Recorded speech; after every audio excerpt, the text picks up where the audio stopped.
Welcome to the campfire. If you're here, you're probably also a person who indulges in the scary stories, so welcome. Take a seat. I am Jackie Johnson. For those who don't know, I usually tell scary stories. Today I'm trying something different, so if you're interested, please feel free to stay. So, I went and found 3 stories from Reddit that I'm going to read out to you. All of them are scary. I have yet to read them, so I'm going in blind, just like you. So hopefully the stories are good, and hopefully you'll stay for the stories. So we're gonna get right into it. So this one's kind of short, but it's called "It Wasn't a Little Girl." I was camping with my husband and his family at a small remote lake in New Mexico. There were about 10 people in our group, and our group of 6 people in the next campsite.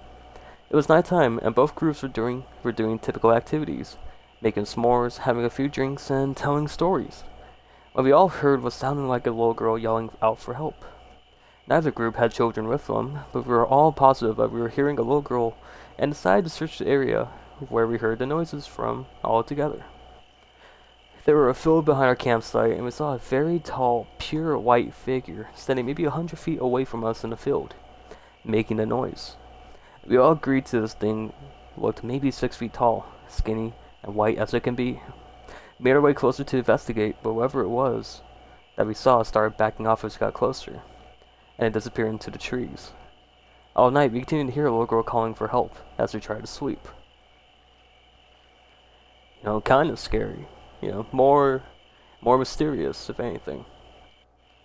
I believe that it could have been a skinwalker, but I think skinwalkers actually kill people. But we'll talk about skinwalkers at a different time. Moving on to the second story, The Walking Dead. I'm a psychiatric nurse, and early in my career, I worked at a residential mental health facility. One of our residents was elective mute, which means that he wouldn't, and couldn't talk. But there were no medical reasons as to why. He had spoken earlier in his life, and in fact seemed quite normal back then, with the exception of being close to 7 feet tall. He'd been raised in the Deep South and joined the military when he was 19. But one night, he vanished.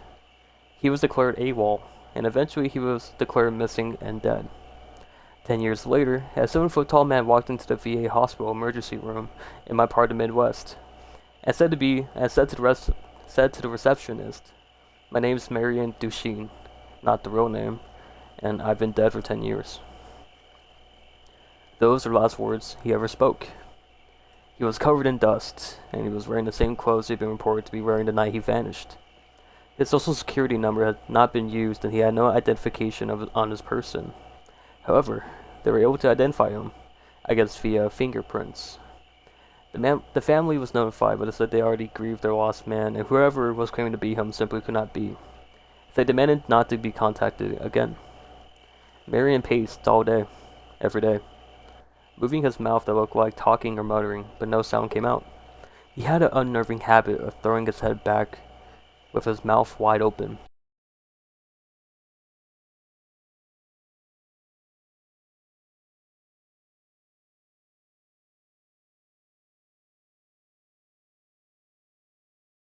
There's medication we tried, but they did not affect him, either positively or negatively. Occupational therapy did nothing because Marion would just grin, and unless told to stay put, he'd get up and start pacing again. On my last day of that job, the last thing I saw was Marion, pacing in the parking lot, throwing his head back to laugh. Later, I wonder if all along I've been dealing with a ghost. All these years, I still don't know. Okay, so these stories are more just unsettling, but hopefully y'all still enjoy. Moving on to the third one. The Unrest Stop. I was driving across the country with my mom and sister when I was 16, and my sister was 20. It was late, but we were all rested and still. We were all well rested, still, and alert. We were driving along interstate and needed gas and a bathroom break, so we stopped at the only rest stop in 200 miles. There was a van full of teenagers on a road trip at the gas station, as well as a small gray car parked at the pump in front of us, with 2 young men standing still outside of it. When we got there, everything felt wrong. We'd been on the road for days and seen many rest stops at night, and had never been afraid until then. My mom and sister went inside and I stayed in the car. I heard the teenagers say that they were creeped out and couldn't get the pump to work, and they left in a hurry. I was watching their car in front of us, and then two men had not moved at all, not even an inch. They weren't talking. They weren't on phones. They were just standing there, still as stone. My sister and mom came back running to the car, and when they got in, the two men slowly turned to look at us. While not moving or pivoting the rest of their bodies, I swear to fucking shit, we all saw the same thing. They had eyes dark as pitch and empty. Truly empty. Not black, not reflecting any light at all. Just a void. We sped out of there and didn't stop until we were in the city. The worst thing about the entire experience is that we couldn't find the place on any map. We knew exactly which spot on the interstate to look, and we couldn't find it on Google Maps or any paper we had. We even asked locals about the creepy gas station out on that stretch of the road, and only got confused looks. We traveled on the interstate since, and there was no rest stop. Ooh, that one's actually pretty good. Now we're going to the last and final one of the video. It came for us in the graveyard.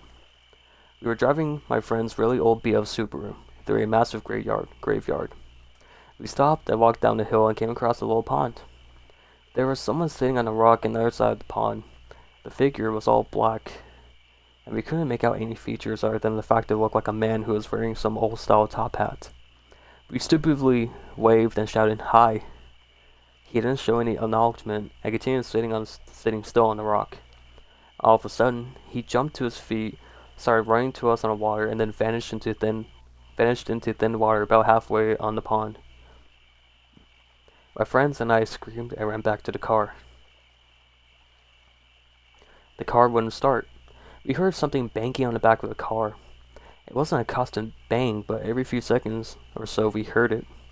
Nobody was outside from what we could see in the dark, but something was making a noise on the car. I opened my phone and started dialing my mom to come give us a boost, but I had no service. None of us had any cell service. The next 30 minutes we spent trying to get her car started.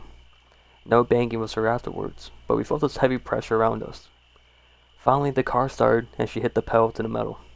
We sped out of the graveyard so fast, immediately crossing the gates.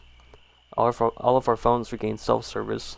One thing I know for certain is that someone or something was out there, and it was not an animal or a human. Okay, so hopefully you all enjoyed this little video, and hopefully y'all enjoy the stories. I'm trying something new, so hopefully y'all enjoy. If you guys would like to leave a like, if you guys enjoyed the video, please do. It helps out the channel, and I don't want to bug you guys anymore. Thank you for stopping by the campfire. If you want to hear more tales, I do have a playlist. If you want to hear me talk about things that, aren't related to scary stories, there's a playlist down below for that too.